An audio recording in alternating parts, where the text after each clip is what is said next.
103.1 and 1310 KFKA. Well, I think if there is one thing that we can all agree upon when it comes to COVID-19, inconsistency with regard to vaccinations, what the definition of being fully vaccinated actually is these days, all the mandates, the ever-changing guidelines and restrictions. In fact, as Omicron continues to spread, the Omicron variant continues to spread like wildfire across the nation, you have the equivalent of what many are referring to as a soft lockdown in many of the large urban cities across the nation. The question is, what is the solution? Because I'm of the thought process that COVID-19 will always be with us in some way, shape, or form. But it could be said, and many experts indeed are saying this, that this Omicron variant is kind of the last hurrah. Will we see other variants? Yes, we will. Yes, it is 70 times more contagious, and it's just incredibly virulent as it spreads across the country, but it seems to be much weaker than, for example, the COVID-19 Delta variant. And, well, many say that it appears to protect against that COVID-Delta variant. But the real question is, do we keep looking to the federal government in order to ensure our own health? Or is the better solution, perhaps, that we do it ourselves? Dr. Mark Sherwood is a healthy living expert. He's treated countless COVID-19 patients, and he says when it comes to boosting the natural immune system in our own bodies, there's a lot that we can do to accomplish that. Dr. Mark, welcome to the show. And Gail, thanks for having me. Good morning. I appreciate you. And I appreciate you as well. I hope your holidays were everything that you wanted them to be. So here's the question. I mean, we've all been living Groundhog Day when it comes to COVID-19 for the better part of 2 years. Will this be the third and last COVID winter as the virus, as it mutates in its never-ending attempt to survive and thrive, as it seems considerably weaker? Yeah, great question. I see it more along the lines of where you are. I don't think this is going to be the last variant. It's certainly not going to be the last virus. I mean, viruses have been around since the beginning of time, and mankind has learned very well how to live with them symbiotically. In other words, our immune systems are well equipped to handle them if, indeed, as you stated in the intro, if we take care of ourselves. So I agree with you. It is not the federal government's responsibility to take care of us. It is called self-government, and that means that we have to make decisions on how we treat our bodies. I have seen this many, many times in our own practice, and we, as you stated, we've dealt with 9,500 people, and we haven't lost anybody yet to any variant at all. And that's remarkable. Yeah, it really is, but it's really quite elementary when you think about it. So our attack point has been to eliminate all of these comorbidities. And to attack the comorbidities is really to attack the lethality of the virus, isn't it? So we try to eliminate obesity. We try to eliminate fear and anxiety orders. In one study I read that was the third leading comorbidity. I mean, so we want people to live healthy, put good food in their bodies, keep bad food out, and keep good information in, like listen to your show, very encouraging, and not listen to the negative media. I saw a headline today that was put out by the Washington Post, and it said, you should cancel all your New Year's plans because Omicron and Delta are coming. And I thought to myself, now, how is that supposed to be any benefit for mankind? This is the kind of stuff we need to turn off like a light switch. Well, and, I think you raise a very good point, because I'll tell you what, I was in full eye roll mode when they were talking about the New Year's Eve celebration in New York City. You typically see upward of, 60,000 plus people there. So in their ongoing wisdom, in order to protect us against the virus, which unfortunately, I think if you look at some of the capricious mandates, the ever-revolving door of lockdowns and restrictions. Well, we obviously haven't learned anything from the Spanish flu of 1918, but that's just as an aside.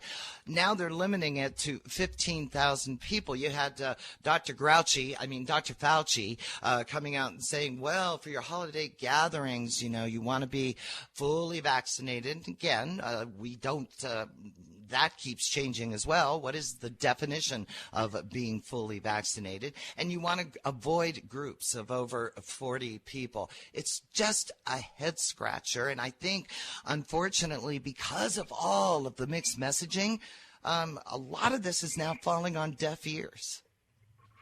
I agree with you, and it has been very confusing. I mean, does it take one person to get a contagious variant, or does it take 40, or does it take 100? I mean, it doesn't make any sense. Do vaccines work, or they not? There's all these discussions, but ultimately, I think that most people that I've dealt with, and that my wife, Dr. Michelle, and I have dealt with, there is an angry frustration like I've never seen before. They do not trust the messaging.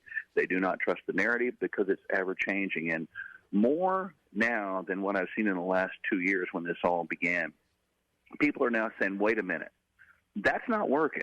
Wait a minute, your response, federal government, is not working. So maybe I should try something different. And the different has been exactly what I stated a couple of moments ago.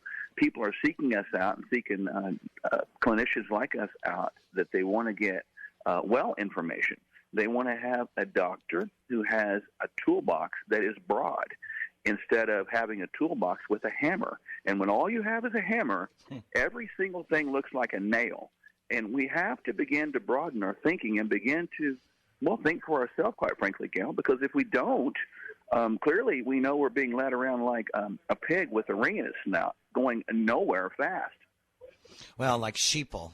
There's another good comparison as well. But the sheeple are starting to gain a little bit of individuality in terms of, we hope, taking care of their own health. I wanted to just pull that thread. You talked about stress and anxiety. Now, check me, Dr. Mark, on this if I'm wrong.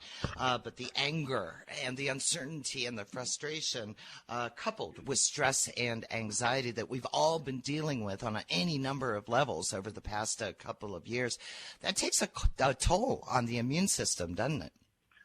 It does, and a great way to remember this for all of our listeners this morning is this. This is a great little analogy. When the body goes into this stress response, which is known as the fight or flight in part, we know that we have this hormone called cortisol that's made. Well, cortisol being the proverbial stress hormone, when that gets made in mass and we get this hyper cortisolemic sort of situation, the body puts all of its energy towards survival right now, because it's deeming that there's a bear or a lion trying to eat you. And so it goes completely away from all of its ability and energy to fight things that are going to maybe kill you long term, like viruses or bacteria. So for the short-term survival, all of the focus goes there, and it absolutely causes catastrophe with our immune system, and it weakens it. It makes this thing called immunocompromise more likely faster.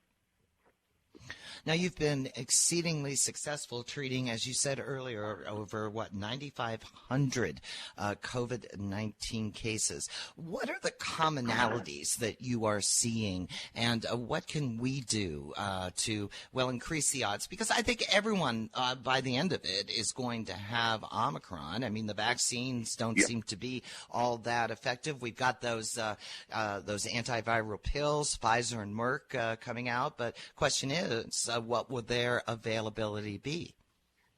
Well, to try to eliminate infections from viruses is to really eliminate mankind's existence on the face of the earth, because we can't. Now, there's some things we can do that for everybody that will benefit 100% of the people listening right now.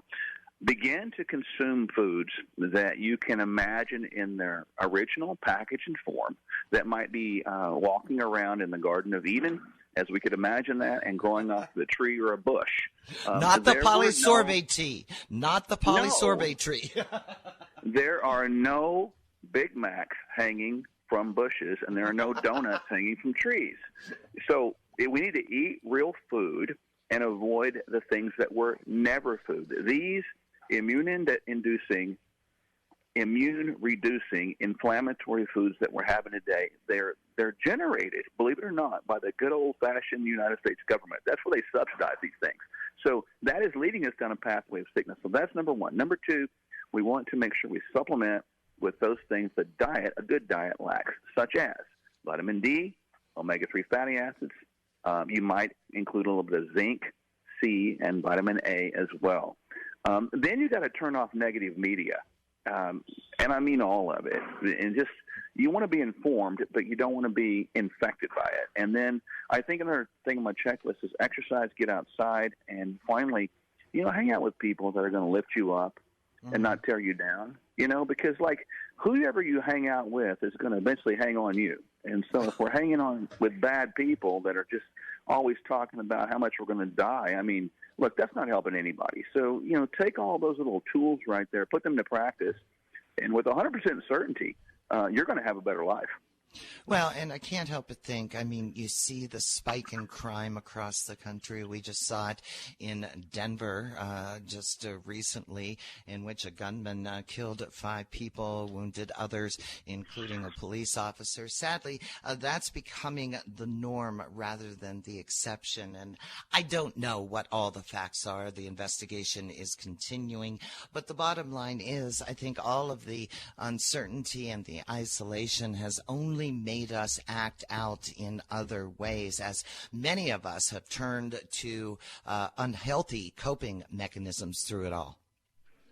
Yeah, I agree. As a former law enforcement officer as well, I can tell you that isolation, loneliness, and fear breeds contempt. It breeds great frustration, and people are looking for outlets right now, because the greatest pandemic you could put across a population is going to be the pandemic of fear, because that's how you gain control of a population. And people who are acting in fear, and making decisions in fear, basically do dumb things. Sometimes they do criminal things. Sometimes they lash out and hurt other people. And the tragedy you experience right there is unthinkable.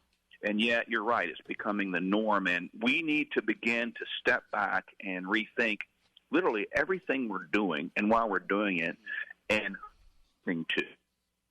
to sort of individualize our thinking once again, like we're having this conversation right now. These are good conversations, and this is where we need to go.